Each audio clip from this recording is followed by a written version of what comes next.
For decades, Congressman Gerry Connolly was a powerful voice for Northern Virginia. He was a tireless advocate for federal workers, a champion for good governance, and a public servant who brought passion and precision to every fight. And few people knew him better or worked more closely with him than Senator Mark Warner. He joins us now to reflect on his longtime colleague, the legacy Congressman Connolly leaves behind in Washington and at home in Virginia. Senator, thank you for being here with us.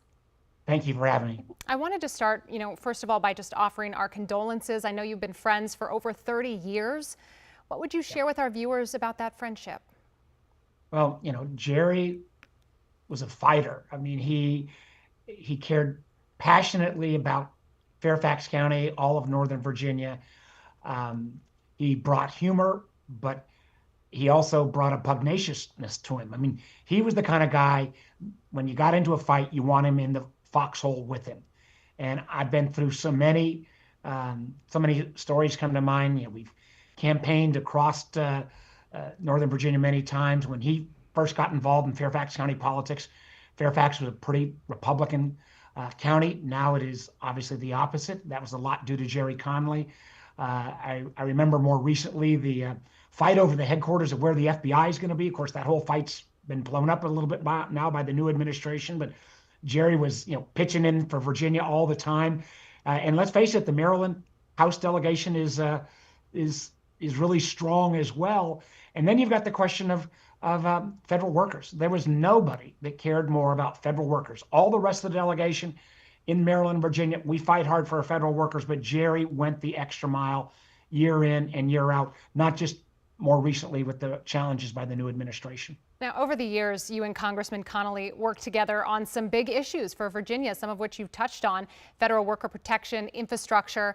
But what was it like teaming up with him on some of those efforts, and what made him so effective at getting things done? Well, he was fun. He always brought a sense of humor. He was whip smart. He would, take it to somebody else. I mean, he disagreed. He didn't mind telling you.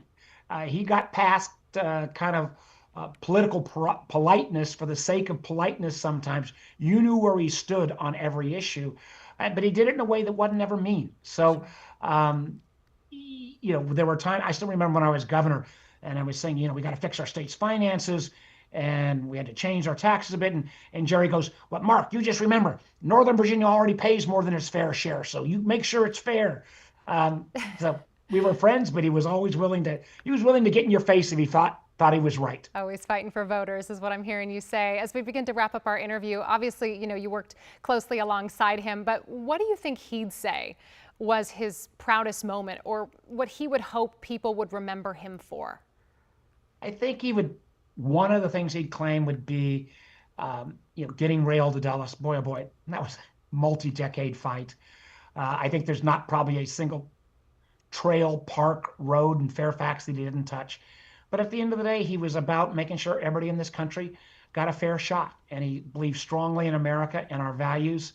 And boy, oh boy, he will be missed. Senator Mark Warner, look, thank you for just sharing some insight as to who the congressman was on a personal level. We know him as the politician, but you giving us some more insight on that level is tremendously helpful for us. So we appreciate your time today. Thank you. Thank you so much.